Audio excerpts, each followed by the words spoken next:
2024 మే భారతదేశంలో సార్వత్రిక ఎన్నికలు జరిగే నాటికి మరి ఎలక్షన్ కమిషన్ నివేదిక ప్రకారము ఈ దేశంలో 98 కోట్ల మంది ఓటర్లు ఉన్నారని మరి ఎలక్షన్ కమిషన్ నివేదిక ఇచ్చింది. మరి అయితే ఈ 98 కోట్లలో ఈ దేశంలో ఓటు వేసిన వారి సంఖ్య 64.64 కోట్ల మంది మాత్రమే మరి దేశంలో ఓటేయటం అనేటువంటి జరిగింది.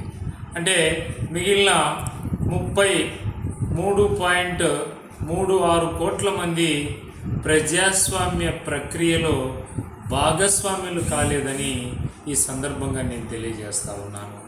మరి అంతేకాకుండా వీళ్ళందరూ మిగతా 33.36 లక్ష కోట్ల మంది ఓటు వేయటానికి కారణాలు కొంతమంది వలసదారులైతే, కొంతమంది విద్యార్థులు, యువకులు, చదువుకున్నటువంటి యువత, మరి నగరాలలో చివరి ప్రాంతాలలో నివసించేవారైతేనేమి, నగరాలలో పట్టణాలలో చదువుకున్నటువంటి యువకులు ఎక్కువగా నిర్లక్ష్యంతో ఓటు వేయనటువంటి పరిస్థితి.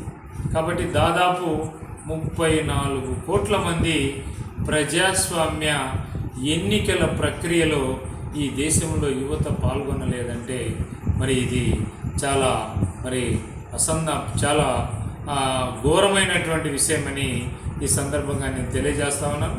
మరి ఈ దేశంలో ఇంతమంది ఓటు వేయకపోవటం వల్ల దేశంలో పెను మార్పులు సంభవించాల్సింది పోయి సంభవించటం లేదు. కాబట్టి యువత ఇది గమనించి ప్రతి ఒక్కరూ ఎలక్షన్ ప్రక్రియలో పాల్గొని ఓటు వేసి ప్రజాస్వామ్యాన్ని కాపాడటము ఈరోజు దేశం యొక్క యువత యొక్క విద్యుక్త ధర్మమని ఈ సందర్భంగా నేను యువతకు తెలియజేస్తా ఉన్నాను. ఈ దేశంలో 65% యువత ఉంటే మరి ఇంతమంది మరి యువత ఓటు వేయలేదంటే వారు అది తెలుసుకొని ఈ యువతంతా 65% ఉన్న యువత 100% పోలింగ్ జరిపే విధంగా ప్రయత్నం చేయాలని ఈ సందర్భంగా నేను తెలియజేస్తాను.